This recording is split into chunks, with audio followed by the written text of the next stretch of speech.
সেটি হলো পাপীদের কবলে আওয়ামী লীগ বা আওয়ামী লীগ নিয়ে পাপী তাপীদের টানাটানি। এই ধরনের একটা শিরোনাম দিলে বেটার হতো।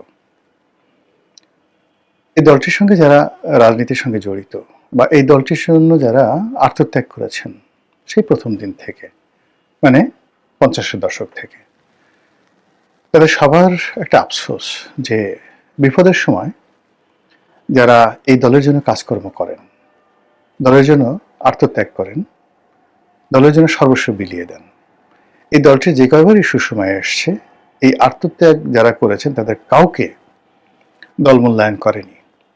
এক, আর দলের যারা শীর্ষ নেতৃবৃন্দ রয়েছেন তারা কেন জানি সেই নব্যধনী, নব্য আওয়ামী লীগের দুর্নীতিবাজ, অভিজাত বলে তথাকথিত অত্যাচারী, জুলুমবাজ, চরিত্রহীন এই লোকগুলোকে তারা সবসময় প্রিভিলেজ দেয়।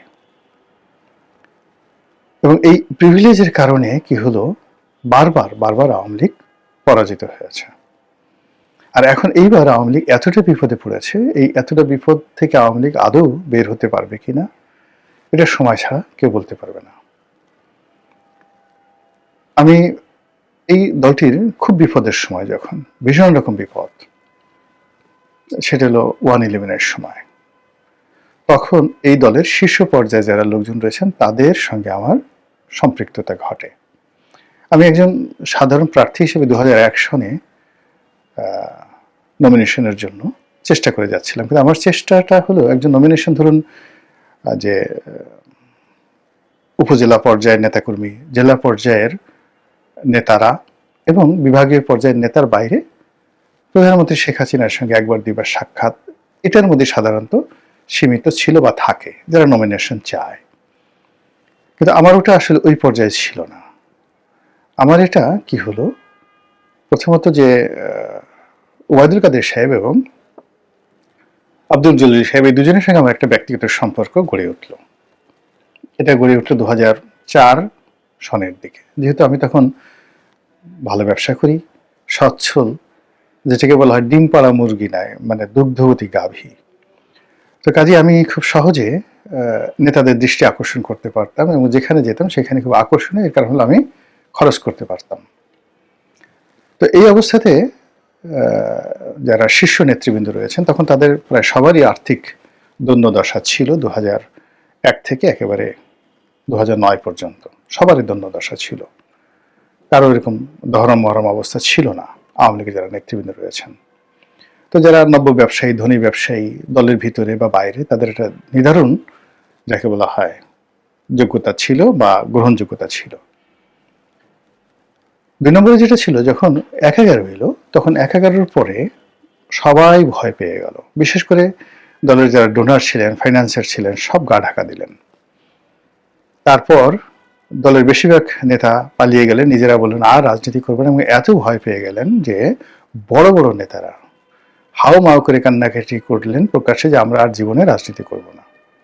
ঠিক ওই সময়টিতে, অর্থাৎ 1/11-এর ওই সময়টিতে মতিয়া চৌধুরী, জিল্লুর রহমান সাহেব এবং অন্যান্য যে সকল, আব্দুল রাজ্জাক সাহেব, তাদের সঙ্গে খুব ঘনিষ্ঠভাবে কাজ করার আমার সুযোগ হয়েছিল। এবং আমার ক্ষুদ্র সামর্থ্য দিয়ে যতটা সম্ভব, আমি এমনি যেহেতু আমার ব্যবসা বাণিজ্য তখন তুঙ্গে, যতটা ব্যস্ততার মধ্যে সম্ভব আমি আর্থিকভাবে, লজিস্টিকভাবে যতটা সম্ভব, এবং ওই মুহূর্তে আমার সেনাবাহিনীর সঙ্গে একটা ভালো সম্পর্ক ছিল, আমি যতটা সম্ভব সবাইকে সহযোগিতা করতে পেরেছিলাম। যাই হোক, যখন নমিনেশন পেলাম, এমপি হলাম, তখন এই দলটির প্রতি আমার একটা ভীষণ রকম দায়িত্ববোধ ছিল, কর্তব্যবোধ ছিল, প্রেম ছিল, ভালোবাসা ছিল। সেটা নিয়ে আর যেহেতু আমার কোনো প্রয়োজন ছিল না, অভাব ছিল না, অ্যাম্বিশনও ছিল না, বড় কিছু হবো, আবার এমপি হবো, আবার মন্ত্রী হবো, এটা এখনো নাই, কখনোই ছিল না। এটা স্বয়ং শেখ হাসিনাও জানতেন। উনি প্রায় বলতেন, এই রনিকে আর ইলেকশন করবে না। আর এখন মানে আওয়ামী লীগ, এই যে বিএনপির যারা লোকজন আছেন তারা একটু তারেক রহমান সাহেবকে জিজ্ঞাসা করতে পারেন যে গোলাম মোল্লা রনি সাহেবকে আপনার কাছে কখনো কিছু চেয়েছিল, বা are you able to give him something, তাকে কোনো কিছু দেওয়ার জন্য আপনার কি মনে হয় যে আপনি দিলেই গোলাম মোল্লা রনি নিয়ে নেবে? আপনি জিজ্ঞাসা করতে পারেন তাকে। He is very nice man. খোলামেলা জিজ্ঞাসা করতে পারেন যদি আপনার সেই ধরনের কোনো রিলেশন থাকে তার সঙ্গে। তো যার জন্য কি আমি আমার মতো আসলে খুব ছোটকাল থেকেই অনেক কিছু ছেড়ে দেওয়ার, অনেক কিছু অ্যাভয়েড করার, অনেক কিছু দিকে না তাকানোর একটা অভ্যাস গড়ে উঠেছে।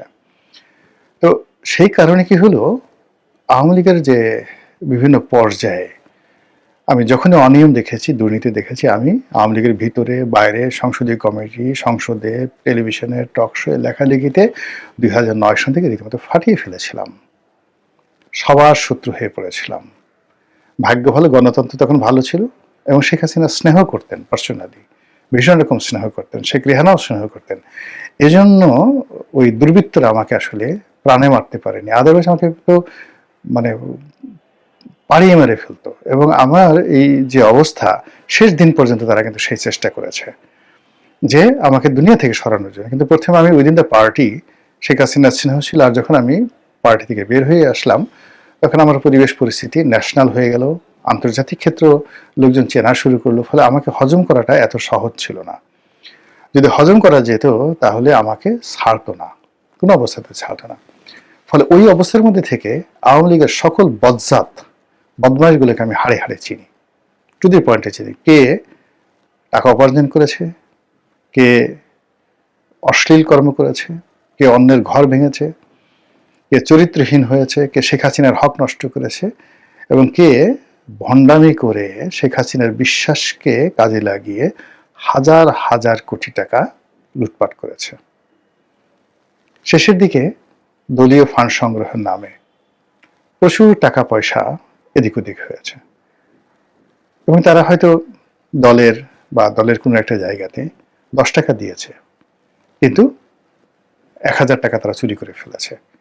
এই যে নজরুল ইসলাম মজুমদার এক্সিম ব্যাংকের, সালমান এফ রহমান, এই যে নসরুল হামিদ বিপু, মানে এরা ইচ্ছে করেই একটা বিরাট অপরাধের চক্র, আনিসুল হক আইনমন্ত্রী, এরা করে ফেলেছিল। আর আমি নাম বললাম না, অন্য যারা আছে তাদের নাম বললাম, নাম বলতে পারি সবাইকে, কোনো সমস্যা না। এই সকল দুষ্ট চক্র এখন গিয়ে দিল্লি, কলকাতা এবং বিশ্বের অন্যান্য দেশে তারা সেই সম্পদের পাহাড় যে গড়ে তুলছে, সেই পাহাড়ের উপর বসে বসে টিল নাও এখন পর্যন্ত শেখ হাসিনাকে ডুবাচ্ছে। এবং শেখ হাসিনাকে তারা আজরায়েলের হাতে তুলে না দেওয়া পর্যন্ত সম্ভবত ক্ষান্ত হবে না। এর বাইরে তারা এখনো পর্যন্ত, মানে তাদের সিআরআই ছিল, বিভিন্ন রকম তদন্ত হয়েছে, যা কিছু হয়েছে, কিন্তু এখন পর্যন্ত তারা বেরই করতে পারেনি যে সমস্যাটা প্রথম শুরু হলো থেকে। ছোট্ট একটা উদাহরণ দিই, যখন এই গণজাগরণ মঞ্চ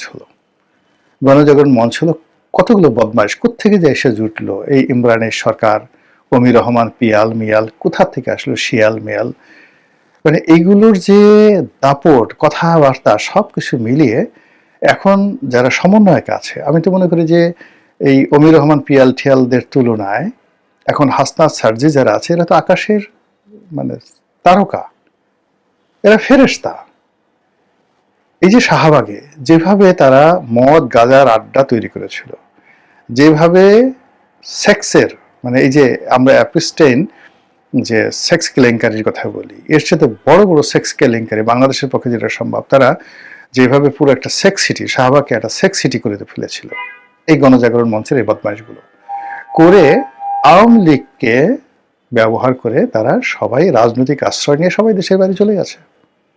এবং এই ছেলেগুলো তারা যখন একটা কোনো কথা বলে, একটা কাজ করে, যা কিছু করে, সঙ্গে সঙ্গে সেটা সাধারণ মানুষের মধ্যে ইন্টেলেকচুয়াল লেভেলে যারা সামাজিক, মানে যাকে মানে সোশ্যাল প্ল্যাটফর্ম ব্যবহার করে, যারা আওয়ামী লীগের ব্যাপারে এই বর্তমান অবস্থার আগেই আওয়ামী লীগের খরচ খাতায় ফেলে দিয়েছিল, কিন্তু যখনই বর্তমানে যে জমানা, এই জমানায় যে সকল রীতিবিরুদ্ধ কাজ হচ্ছে, অন্যায় হচ্ছে, জুলুম হচ্ছে, এদের দ্বারা ত্যক্ত বিরক্ত হয়ে যারা মনে করতে চায় আওয়ামী লীগ ভালো ছিল, সঙ্গে সঙ্গে বদমাশগুলোর উপস্থিতি, তাদের কথা, তাদের আচরণ, এরা কেউ হারফিক, কেউ মানে মানে যাকে বলা হয়, এদের নানা রকম উপাধি রয়েছে। এরা যখন এসে আবার সেই সম্মুখ সারিতে এসে আওয়ামী লীগের পক্ষে কথা বলে, ন্যারেটিভ তৈরি করার চেষ্টা করে, মুহূর্তের মধ্যে প্রত্যেকটা মানুষ শেখ হাসিনা সম্পর্কে, আওয়ামী লীগ সম্পর্কে যতটুকু আগাবে 10 হাত আগায় তো 100 হাত পিছনে চলে যায়। এবং এই যে পাপীদের যে গ্রুপ, সেই গ্রুপ নিয়ে আওয়ামী লীগ যতদিন না পর্যন্ত নিজেদেরকে এই পাপীদের থেকে আলাদা করতে না পারবে, এবং যারা তুলনামূলকভাবে আসলে বাংলাদেশে তো শতভাগ পাওয়া যায় না, যাকে বলা হয় সৎ মানুষ পাওয়া যাবে না, কিন্তু কম্পারেটিভলি যাদের অন্তত পক্ষে জনগণের দিকে মানে জনগণ যাদের মুখগুলোকে এখন অপ্রিয় করে তোলেনি, যাদের চেহারা দেখলে জনগণের রাগ হয় না। আওয়ামী লীগের অনেক লোক আছে যাদের চেহারা দেখার সঙ্গে সঙ্গে মানুষজন রাগ হয়ে যায়, বলে যে না এদের দ্বারা হবে না। এদের কণ্ঠ শুনলে মানুষের সারা শরীরে মানে যাকে বলে কিরবির কিরবির শুরু করতে থাকে। এবং এদের কোনো যদি বলা হয় যে তারা সামাজিক মাধ্যমে কোনো কিছু লেখে, সঙ্গে সঙ্গে সাধারণ যারা আমজনতা, আওয়ামী লীগের যারা কট্টরপন্থী লোক আছেন তাদের কাছে আওয়ামী লীগের গু দিলেও আওয়ামী লীগ বলবে, তারা বলবে যে এটা অমৃত দেওয়া হয়েছে, এটা স্যুপ তৈরি করে দিয়েছে, মানে এগুলো বলতে থাকবে। এটা দিয়ে তো আসলে রাজনীতি হবে না, এটা দিয়ে আওয়ামী লীগের রাজনীতিতে পুনর্বাসন হবে না, আওয়ামী লীগে ফিরে আসতে হবে। তো ফিরে আসার জন্য সেই অতীতে যেমন সৈয়দ আশরাফ সাহেবের মতো একজন ভদ্রলোক এসেছিলেন, যার সম্পর্কে কোনো অভিযোগ ছিল না, কোনো অভিযোগ ছিল না।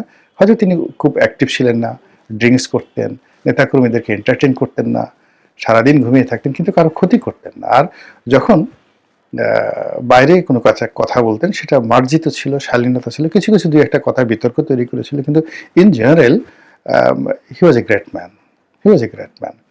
তো ওই গ্রুপ ছাড়া যারা উগ্র, যারা দুর্নীতিতে আকণ্ঠ নিমজ্জিত ছিলেন, যাদের পরিবার বলে কিছু নেই, দেখলাম যে মানে নিজের পরিবারে যে লোক রেসপেক্টেড নয়, কোনো দিক থেকে রেসপেক্টেড নয়, ব্রোকেন ফ্যামিলি, সব মিলিয়ে ছিলিয়ে এই মানুষগুলোর হাতে যদি আওয়ামী লীগের আবার নতুন নেতৃত্বের অভিষেক হয়, জয়ের পেছনে যদি এরাই থাকে, শেখ হাসিনার আশেপাশে যদি এরাই থাকে, তাহলে যে পাপ আওয়ামী লীগকে ক্ষমতাচ্যুত করেছে সেই একই পাপ তাদেরকে বহু বহু বছর অনন্তকাল ক্ষমতার বাইরে রাখবে, এবং একটা সময় হয়তো এই দলটির অস্তিত্ব বিলীন হয়ে যেতে পারে।